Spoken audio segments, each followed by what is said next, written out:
Yan, so gawin ko lang po ng short video kasi may nag-inquire po sa akin, no. Sabi niya, may video ka po bossing ng iyong PSP. So sad to say, wala po akong video bossing kasi super busy. So samantalahin ko po yung opportunity na to na magawan po ito ng video, no.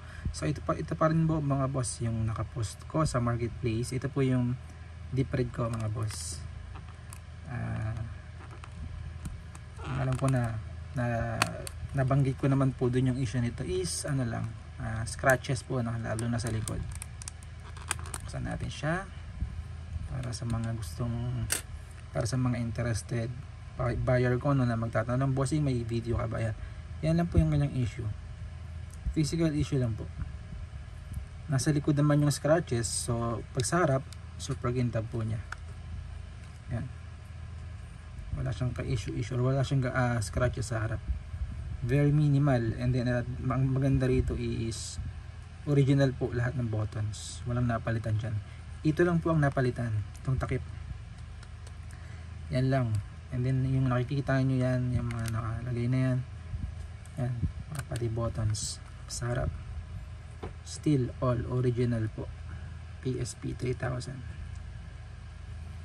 So yan, flex ko lang kasi wala rin ako maisip na video doon sa mga nag-i-inquire. So ito po yung mga kasama, no? Kung ano po yung nakikita nyo sa ads, ganun na ganun po yung kasama nito. So syempre nandiyan yung crystal case, bagong crystal case, bagong charger, yung charger, and then meron lang akong freebie na headset, saka itong red na strap. Kaya na po magkabit nito kasi kung ako magkakabit sayang naman. Ano lang siya, dito lang siya nakalagay kasi nga binibenta ko na siya. Then 32GB po ito po ay jailbroken na, no. So 1 to 1 na po kayo maglagay ng games. Mahala na po kayo, mag-download lang po kayo sa internet ng ISO games, ilagay nyo lang po dito sa memory card natin na 32, nag-auto focus, 32GB po ito, nag-auto focus siya, no. Hindi siya naman makita. Yan, nag-auto focus na. So 32GB yan.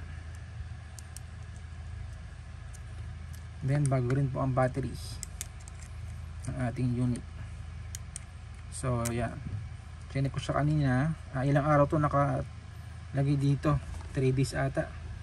So pag check ko 86% yung battery. So for 3 days halos 14% lang yung nabawas sa battery. So ganun kaganda unit natin, hindi siya kumakain ng battery. Kahit i-off mo ng matagal, kahit i-stock mo ng matagal or i-standby mo ng matagal, no? So yan po siya guys. So pag may interested buyers or may mga inquiries po na magtatanong ng video, so ito po siya mga boss. Yan.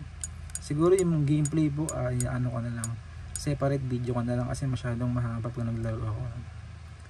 Most of videos ko about sa PSP na unit ko is nilalaro ko yung God of War, no? Yan, napakarami ng games. Siguro pasadahan natin to sa isa, bilisan lang natin. Although pag may nagtatanong naman, meron akong complete list ng games na to.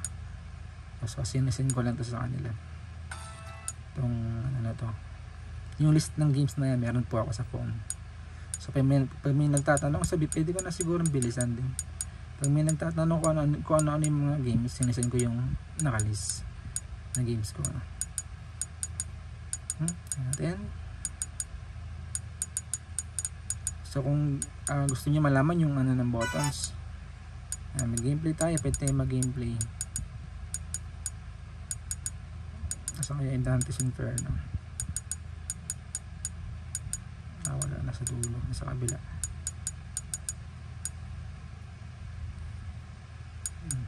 Tingnan natin to, itong p-tester natin.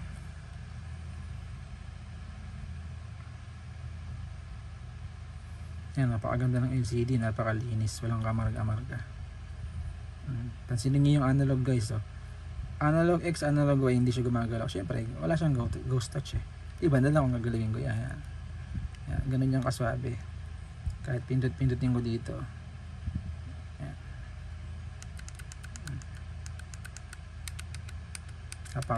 Napakalambot ng pindutan. Sabi ko nga dun sa isang nag-inquire sa akin, boss, kamusta yung buttons? Sabi ko sa kanya, naku bossing, parang bago. Talagang feel na feel mo yung responsiveness ng PSP 3000 buttons. Ganun siya kalambot. So yan working. Volume. Sa separate video ko na lang siguro yung gameplay na 0, 1, 2, 3. Yan, todo na yung brightness. Select. Then pag press ko na start, mag-i-exit na siya. Yan, so yun. Ito, hindi natin kailangan i-demo lahat to. Kasi yung screen, nakikita nyo na naman ngayon. Yung sound, maririnig nyo naman pa nag-gameplay ako ng buong games. Battery, guaranteed dyan kasi bago battery natin. Unfortunately guys, yung UMD hindi na nakakabasa. So naka-disable tong UMD para makatipid din sa battery. Kasi anong use nung connected siya? Kasi hindi rin naman magagamit. So yun, pwede ko na itong isend kay bossing. Yung unang interested buyer ko na nagtanong kung may video. Sabi ko sa kanya, boss, pasensya na. Wala pa akong video, sobrang busy pa ako sa PlayStation 3 ko. Sa PlayStation 3, meron kasi akong PlayStation 3 na inasikaso. So ayan. Gameplay ba? Sige, kahit later na siguro. Sige, pasok nga tayo, test na natin. Pero mabilis naman itong Tekken mag-loading. Sulitin na natin siguro kahit 10 minutes na video.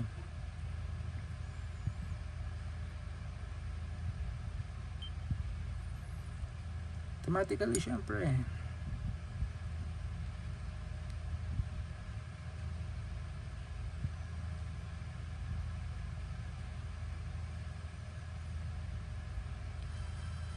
Start. Ay, skip yata yung start niya. Nakatodo ba? Create profile. Ba? Ganun ba? Okay na yan. Pwede na. Hindi lang alam ko rito. Sanay ako sa X ay sa circle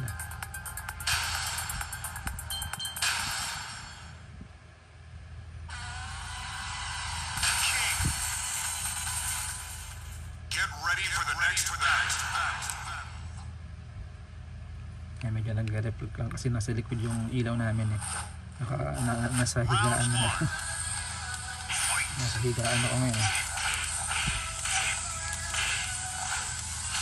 Teka, wala. Ito. Meron ba daw? Wala. Hindi ko nabago yung comparis. Wala rin daw. Pero nakita niya naman, working ito sa tester. You win.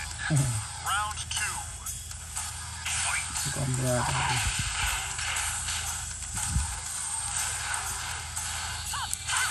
Ito ang brata. Tapos na.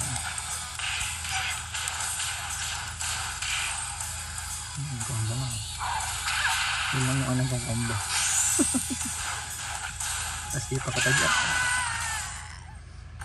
You win. Sa last game. Get ready for the next match. Round 1. Fight. Oh, awesome.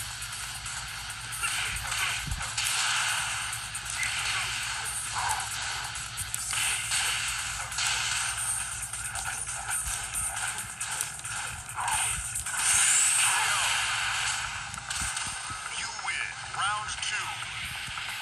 Fight.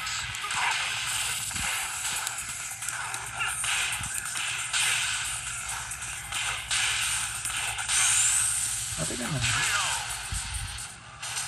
So yun. Okay na siguro. So yun guys, teka ka. Sila natin ilaw para medyo Get madala. ready for the next match. So exit ko na to. Kasi naka 10 minutes na tayo. Mayroon na ako.